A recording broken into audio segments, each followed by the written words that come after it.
TV channel हो, वो media हम लोगों के मुद्दों को लगातार दबाने का काम करती है। हम लोगों के हक अधिकार को लेकर जो धोखाधड़ी होती है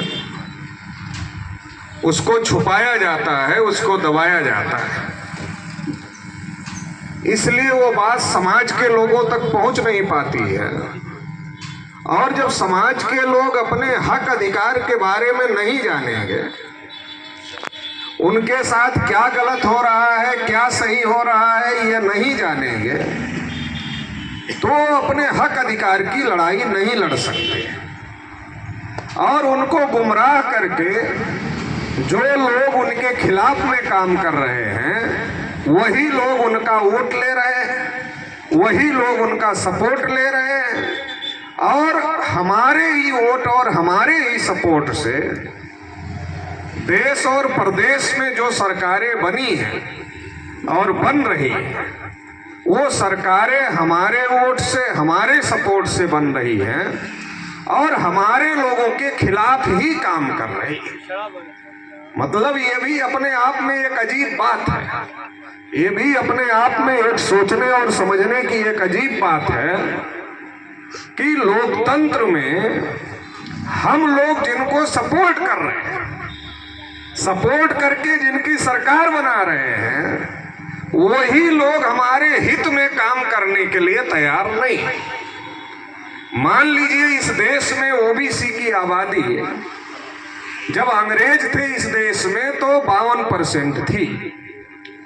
अभी जब बिहार में नीतीश कुमार ने गिनती किया तो उसमें ये आंकड़ा निकल कर आया कि ये आबादी लगभग 64% है। अगर देश में जाति आधारित गिनती हो, ओबीसी की गिनती हो, तो ये आंकड़ा 60 से 65% के बीच में ऑल इंडिया का आंकड़ा आ सकता है। इसका मतलब ये है कि अकेले ओबीसी 60 से 65% है। अगर इसके साथ शेड्यूल कास्ट को ऐड कर लिया जाए, शेड्यूल ट्राइब को ऐड कर लिया जाए, माइनॉरिटीज को ऐड कर लिया जाए, तो ये आंकड़ा 90% के आसपास पहुंचता है। मतलब इतनी बड़ी आबादी है, 90% की आबादी है और 60 से 65% अकेले पिछड़े वर्ग की आबादी है।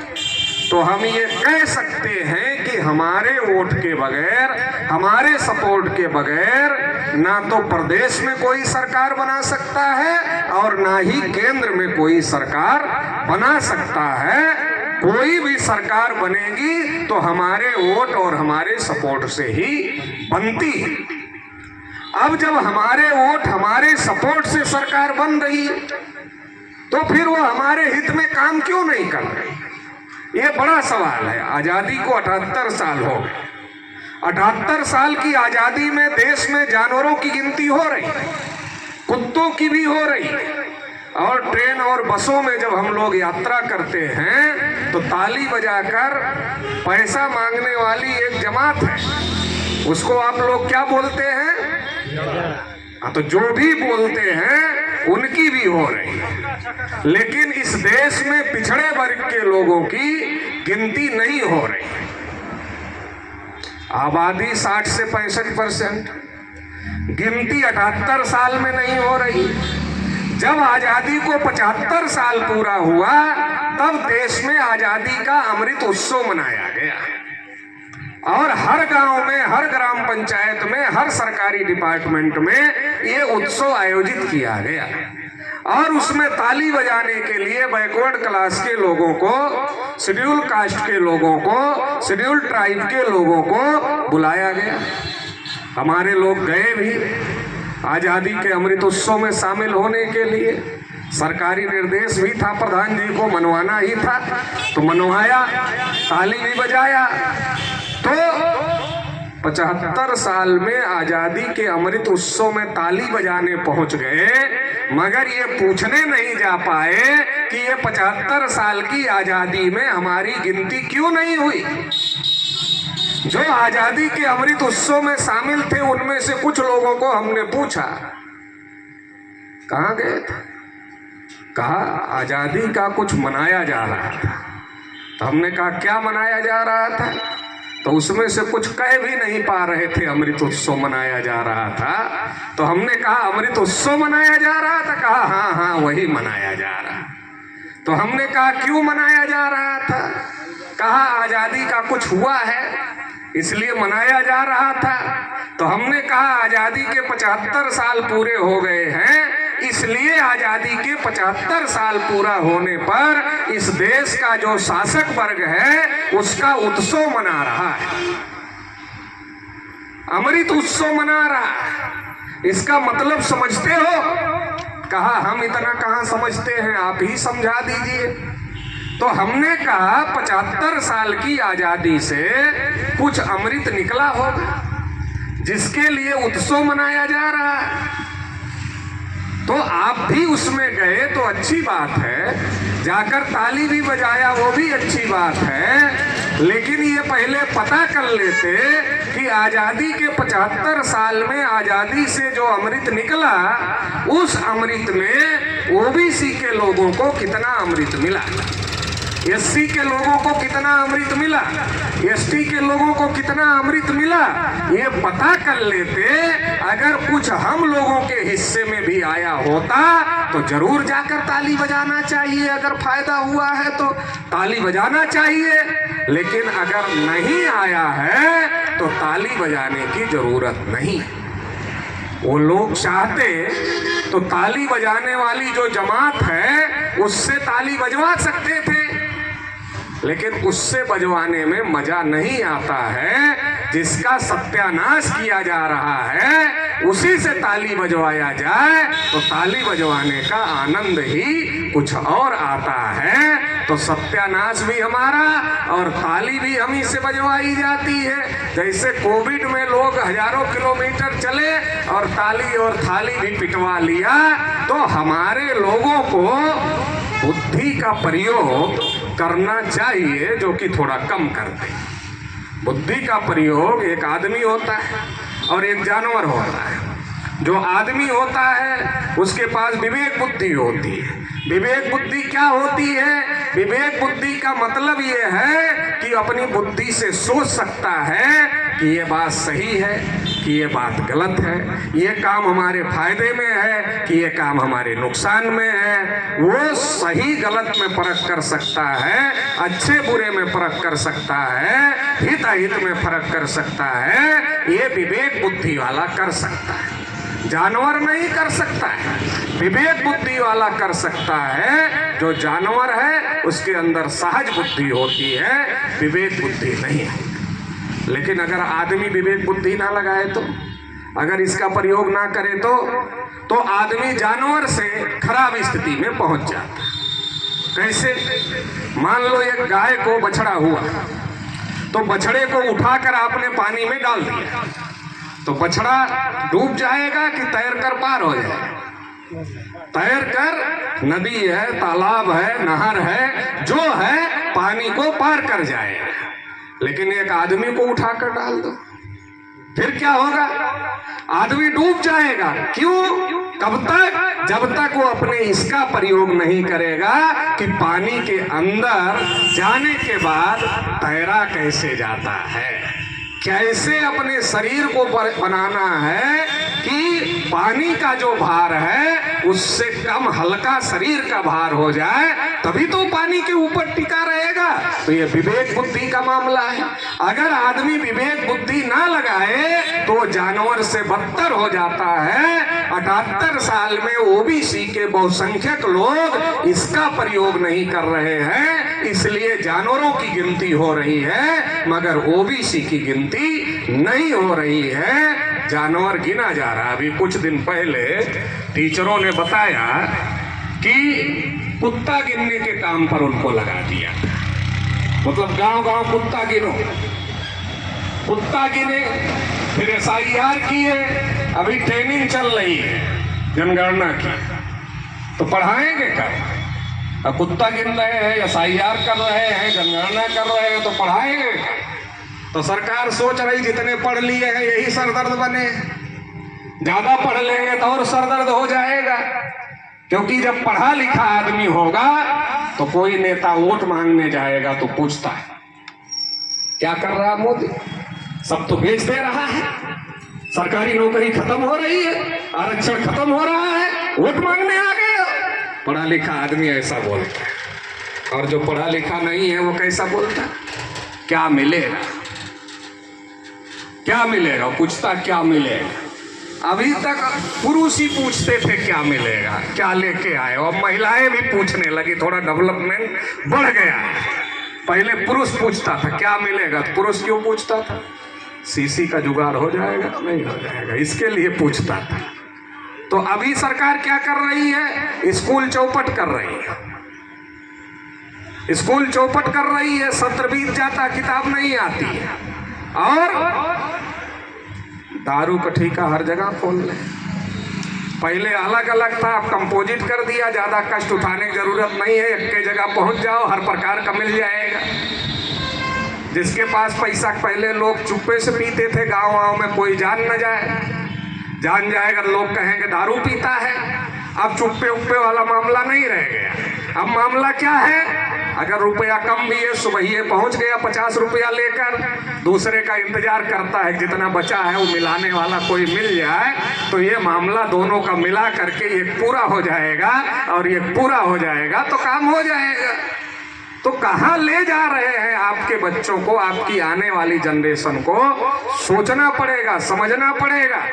नहीं तो जैसे बदरिया होता है ना, बदरिया का अपना बुद्धि नहीं लगाता है, उसको ट्रेनिंग है नाचने की, जैसे जैसे सिखाया रहता है वैसे वैसे इशारे पर वो नाचता है। शादी विवाह में हाथी बुलाते हैं हम लोग, हाथी को पता है कि अब द्वार का चार हो रहा है, क्या करना है, बुद्धि है उसको, इससे वो कर रहा है, उससे नहीं कर रहा है कि द्वार का चार हो रहा है तो उसको हाथी को कैसे नाचना है। वो जैसे जैसे हाथी को चलाने वाला महावत उसको ट्रेनिंग दिया है वैसे वैसे वो करता है। जब आप बुद्धि का प्रयोग नहीं करते तो इस देश का जो शासक वर्ग है वो आपको ट्रेन कर देता है, जैसे जैसे ट्रेन कर देता है, वो जैसे डमरू बजाता है वैसे हमारा समाज नाचता रहता है। तो ये विवेक बुद्धि का प्रयोग करना बहुत जरूरी है। और विवेक बुद्धि कहाँ से आती है, तो पढ़ाई लिखाई से बढ़ती है, डेवलप होती है, उसका प्रयोग करना आदमी सीखता है। तो बाबा साहब ने इसलिए क्या कहा, शिक्षा वो शेरनी का दूध है, जो पिएगा वो गुर्राएगा, दहाड़ेगा।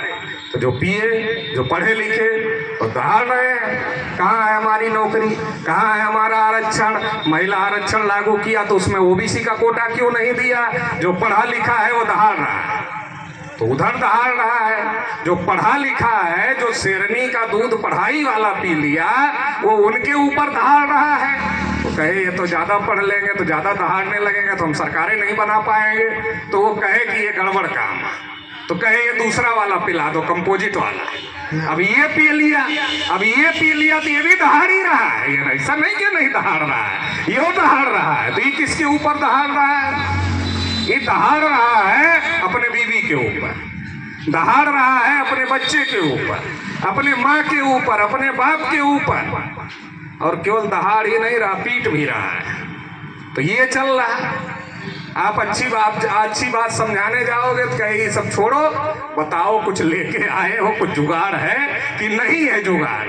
तो ये तैयार किया जा रहा है, इसके लिए पढ़ाई लिखाई चौपट की जा रही है।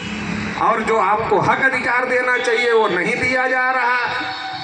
तो ये जो गिनती का मामला है, तो गिनती तो नहीं हो रही है, पढ़ाई लिखाई ऊपर से चौपट की जा रही है। तो मैं ये बता रहा था कि कुत्ते की हो रही है मगर हमारी नहीं हो रही है।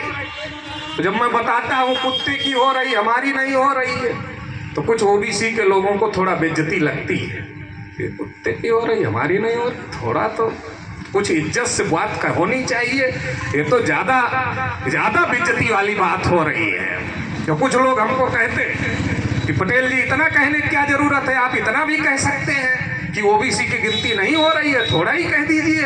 आप कहते हैं कुत्ते की हो रही है, जानवर की हो रही है, सबकी हो रही है, ओबीसी की नहीं हो रही है। हमने कहा भाई ये जो ओबीसी का दिमाग है ना, ये धक्का मारो दिमाग। ये जैसे गाड़ी घर में खड़ी रहती है तो कुछ दिन अगर उसको स्टार्ट ना करो तो उसकी बैटरी डिस्चार्ज हो जाती है। जब बैटरी डिस्चार्ज हो जाती है तो गाड़ी को आप सेल्फ लगाओगे तो स्टार्ट नहीं होगी, क्योंकि बैटरी डिस्चार्ज हो गई। तो फिर क्या करना पड़ता है, 2-4 हट्टे कट्टे नौजवान बुलाना पड़ता है और फिर कहना पड़ता भैया धक्का मार दो। तो धक्का मारता है तो गाड़ी चालू हो जाती है। जब गाड़ी चालू हो जाती है धक्का मारने से, फिर धक्का नहीं लगाना है, फिर गाड़ी के अंदर ही व्यवस्था है, वो गाड़ी की बैटरी को चार्ज करता है और गाड़ी चलती रहती है। ऐसे हमारे समाज के लोगों को दुनिया भर का ज्ञान है। पाकिस्तान में डीजल पेट्रोल 150 रुपये में बिक रहा है, 300 रुपये में बिक रहा है कि 500 में बिक रहा है, ये हमारे ओबीसी के आदमी को पता है। मगर ये पूछो भैया जनगणना शुरू होने जा रही है, अरे तुम्हारी भी हो रही है कि नहीं हो रही है, ये पूछो तो ये हमारे ओबीसी के आदमी को नहीं पता है। दुनिया भर का ज्ञान है, बस अपने बारे में ज्ञान छोड़कर बाकी सब ज्ञान हमारे आदमी को है। तो जो हमारा आदमी है उसको भी, उसके दिमाग को भी धक्का लगाने की जरूरत है। तो जब मैं कहता हूं कि कुत्ते की हो रही है ओबीसी की नहीं हो रही है, तो थोड़ा जोर पड़ता है, थोड़ा धक्का लगता है। धक्का लगता है तो सोचता है, सोचना शुरू किया मतलब दिमाग चलना स्टार्ट हो गया। जब स्टार्ट हो गया तो बार बार मुझे धक्का लगाने की जरूरत नहीं है, एक बार लगा दिया फिर वो सोचता रहता है, चलता रहता है। तो इसलिए ये बात जरूरी है। लेकिन ब्राह्मण देश में ओबीसी की गिनती क्यों नहीं करना चाहते? आप लोग तो सोच रहे हैं अरे गिनती गिनना ही है तो इससे कौन सा पहाड़ टूट पड़ रहा है किसी के ऊपर। बात तो सही है, गिनना ही है तो कौन सा पहाड़ टूट पड़ रहा है। लेकिन क्या आपको पता है कि 1931 में जब गिनती हुई हर जाति की, तो पता चला कि देश में ब्राह्मणों की संख्या केवल 3.5% है। अब आप बताओ 3.5% जिसकी आबादी है वो गांव में सरपंच बन पाएगा? तो जो सरपंच नहीं बन सकता है वो 78 साल से देश में प्रधानमंत्री बना रहा है। जो सरपंच नहीं बन सकता है वो 78 साल से देश में प्रधानमंत्री बना रहा है। तो कैसे बना रहा है? तो किसी को पता ही नहीं वो 3.5%, किसी को पता नहीं 3.5% है। अंग्रेज थे गिनती करते थे तब 3.5% निकला। अब बाबा साहब अम्बेडकर ने लड़ाई लड़ी, कहा वोट का अधिकार सबको होना चाहिए। ये लोग कहते थे केवल पढ़े लिखे आदमी को वोट का अधिकार होना चाहिए, केवल इनकम टैक्स देने वालों को वोट का अधिकार होना चाहिए। बाबा साहब कहे जो बालिग हो जाए सबको वोट का अधिकार होना चाहिए, चाहे अनपढ़ हो और चाहे पढ़ा लिखा हो, चाहे बहुत पैसे वाला हो और चाहे एकदम गरीब आदमी हो। जो बालिग हो गया ऐसे हर व्यक्ति को वोट का अधिकार मिलना चाहिए। और हर व्यक्ति का एक वोट होगा, एक वोट डालेगा हर आदमी और एक वोट ही उसका गिना जाएगा। अमीर से अमीर आदमी वोट डालेगा तो एक डालेगा, एक गिना जाएगा। गरीब से गरीब वोट डालेगा तो एक ही वोट डालेगा और एक ही गिना जाएगा। जब ये व्यवस्था लागू हो गई तो इन लोगों ने सोचा कि अब हम आजाद भारत पर कब्जा कैसे करें। अंग्रेजों को तो इन लोगों ने भगाया, सोचा भगा करके कब्जा कर लेंगे। अब अंग्रेजों को भगाने के लिए अकेले तो भगा नहीं सकते थे, तो नारा दिया हम लोगों को। क्या कहा? अंग्रेजों की गुलामी से सारी समस्या है, अंग्रेजों को भगा दो सारी समस्या का समाधान हो जाएगा।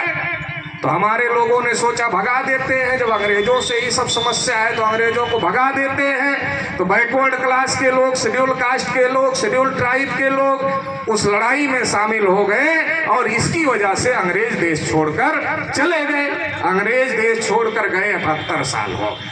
78 साल बाद किसी को मूंछ रखने की वजह से पीट दिया जा रहा है, किसी को घोड़ी पर चढ़ने की वजह से पीट दिया जा रहा है, किसी को घड़ा मटका छूने की वजह से हत्या हो रही है। अखिलेश जी जब मुख्यमंत्री पद से हटे तो गंगा जल से शुद्ध किया गया और अभी इटावा में एक यादव जी कथा कहने चले गए। जब कथा कहने चले गए तो पंडितों को शक हो गया कि पंडित तो नहीं लग रहा है, तो आधार कार्ड वार्ड ढूंढवाया उनका मांगा वहां जांच पड़ताल किया। जांच पड़ताल के बाद पता चला कि यादव जी है तो पंडित जी नहीं है। तो पंडितों को बड़ा गुस्सा आया कि यादव जी कैसे कथा कह रहे हैं। तो पंडितों ने पहले जमकर पीटा। पीटने के बाद उनका बाल का मुंडन करवाया। इतने से संतुष्ट नहीं हुए तो पेशाब मंगवाया और पेशाब मंगवाकर उनके ऊपर छिड़कने का काम किया। तो ये सारा यादव जी के ऊपर किया। और यादव जी किसकी कथा कह रहे थे? तो यादव जी भागवत कथा कह रहे थे। भागवत कथा किसकी कथा है? कृष्ण भगवान की कथा है। कृष्ण भगवान कौन सी जाति में पैदा हुए? तो पंडित जी ने बताया कि यादव जाति में पैदा हुए। मतलब यादव जी अपने ही भगवान की कथा कह रहे थे। अब जब कृष्ण भगवान यादव जाति में पैदा हुए तो यादव से ज्यादा कृष्ण भगवान के बारे में कौन जानेगा? बढ़िया कथा कौन कहेगा? लेकिन इसके बावजूद भी यादव जी की पिटाई भी हो गई, मुंडन भी हो गया और मूत्र भी छिड़क दिया गया। 78 साल में ये हो रहा है, फिर भी हम नहीं सोच रहे। अरे आपको बुखार हो जाता है, आप डॉक्टर के पास जाते हो तो डॉक्टर आपको दवाई लिखता है और कहता है कि खाओ 2-4 दिन, फिर आकर दिखा लेना। तो आप 2-4 दिन खाते हो, फायदा नहीं होता है तो आप डॉक्टर के पास जाते हो और डॉक्टर को कहते हो कि डॉक्टर साहब आपने जो दवाई लिखा था वो हमने समय पे खाया लेकिन फायदा नहीं हो रहा है। तो डॉक्टर आपको कहते हैं कि ऐसा करो, कुछ जांच लिख दे रहा हूं, ये जांच करवा लो। क्योंकि डॉक्टर ने सोचा कि वायरल फीवर होगा, वायरल की दवा दे दिया, आप ठीक नहीं हुए। तो डॉक्टर को समझ में आया कि जिस चीज की दवा दे रहा हूं वो कारण नहीं है, इसलिए ठीक नहीं हो रहा है। तो डॉक्टर ने कारण ढूंढा कि बुखार टाइफाइड है, कि बुखार मलेरिया है, कि बुखार डेंगू है। जैसा बुखार वैसी दवा। तो जब आप जांच कराते हो तो जांच करवाने के बाद में फिर क्या होता है? जांच करवाने के बाद में डॉक्टर जैसा बुखार वैसी दवा देता है। हमारी समस्याएं थी, हमको कहा गया कि अंग्रेजों को भगा दो, समस्याओं का समाधान हो जाएगा। 78 साल में कुटाई पिटाई हो रही है, गिनती तक नहीं हो रही है। तो इसका मतलब यह है कि जो दवाई हम खाए वो सही बीमारी की दवाई नहीं थी। अगर सही बीमारी की दवाई होती तो मर्ज ठीक हो गई होती। अगर अंग्रेजों की वजह से सारी समस्या थी तो अंग्रेज चले गए, बीमारी ठीक हो गई होती। इसका मतलब अंग्रेज समस्या की जड़ में नहीं थे। अंग्रेजों के गए 78 साल हो गए, समस्या ठीक हो गई होती। क्यों नहीं? क्योंकि ये जो बीमारी है ये तो वर्ण व्यवस्था की बीमारी है, ये तो ऊंच नीच की बीमारी है, ये तो छुआछूत की बीमारी है, ये तो भेदभाव की बीमारी है। ये जो लक्षण है ये अंग्रेजों वाली बीमारी के लक्षण नहीं है। ये तो जो अंग्रेजों के पहले आए, मुगलों के पहले आए, अंग्रेजों और मुगलों के पहले ब्राह्मण आए, ये ब्राह्मणों की बीमारी दी हुई है, उसके लक्षण है ये छुआछूत, ऊंच नीच, भेदभाव। ये अंग्रेजों की दी बीमारी के लक्षण नहीं है। तो इसका मतलब ये है कि अभी जो ये लक्षण है इसका इलाज करना पड़ेगा। ये जो बीमारी है इसका इलाज करना पड़ेगा। ये हमारे लोग समझ नहीं पाए और इसकी वजह से ये सारी दिक्कत है। तो ब्राह्मणों ने सोचा कि अब देश आजाद हो गया, अब सबको वोट का अधिकार भी मिल रहा है, अब 3.5% वाले राज कैसे करें? तो ब्राह्मणों ने सोचा कि इनका वोट लेना पड़ेगा। जब संख्या इनकी ज्यादा है तो इनका वोट लेना पड़ेगा। लेकिन इनका वोट कैसे मांगे? अगर इनके घर में जाएं और इनके कहें कि अरे भाई यादव जी, हमारे धर्म ग्रंथों में आपको शूद्र लिखा गया है, आप हमें वोट दे दो, आपको नीच घोषित किया गया, आप वोट दे दो। अरे भाई मौर्य जी, आपको शूद्र घोषित किया गया, चौहान जी आपको शूद्र घोषित किया गया, आप वोट दे दो।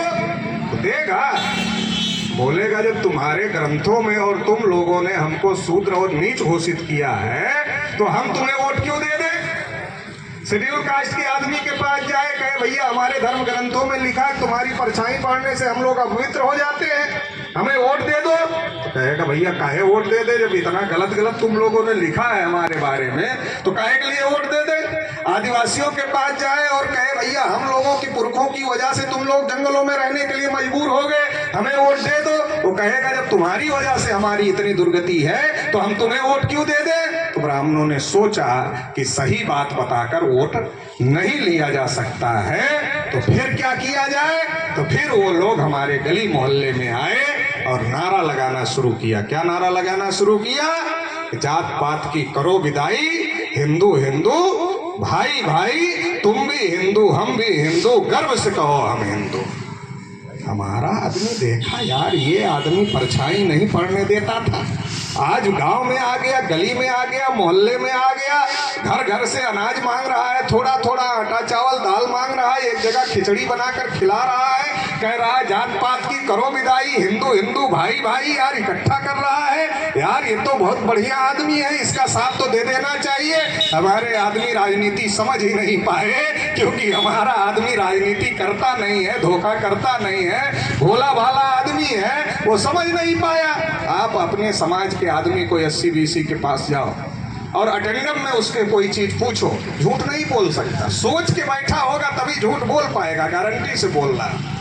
अटेंडम में झूठ नहीं बोल सकता, वो सही बात ही बोलेगा कि ये भोला वाला आदमी है। इसके गांव गली मोहल्ले में जब आए तो इसको लगा बहुत, अरे पंडित जी आ गए, कह रहे हैं जात पात की करो विदाई, हिंदू हिंदू भाई भाई, इसको पता ही नहीं वोट का अधिकार मिल गया, ये 3.5 वाला हमारा वोट लेगा तभी राज करेगा, इसके लिए आया हुआ है, जात पात की विदाई करने के लिए नहीं आया हुआ है। क्योंकि ब्राह्मण तो पहले को अपने को हिंदू मानते ही नहीं थे। जब मुगलों ने जजिया कर लगाया तो ब्राह्मणों ने मुगलों का महल घेर लिया, कहा हम हिंदू नहीं है। क्यों कहा ब्राह्मणों ने हिंदू नहीं? क्योंकि ब्राह्मण अपना इतिहास जानते थे। जब हम इतिहास की किताब पढ़ते हैं तो इतिहास की किताब में लिखा है सिंधु से हिंदू बना। जो लोग पढ़े लिखे हैं उनको पता है, इतिहास की किताब में लिखा है सिंधु से हिंदू बना। सिंधु से हिंदू बना का क्या मतलब है कि जो सिंधु था, जो सिंधु नदी थी, सा का उच्चारण वो हा करते थे मुगल लोग, इसलिए सिंधु से वो हिंदू कहा, और जो सिंध के पास रहने वाले लोग थे उनको हिंदू कहा। अब ब्राह्मण तो जानते थे हम तो बाहर से आए हैं, सिंधु घाटी सभ्यता से हमारा कोई लेना देना नहीं है, वो तो यहाँ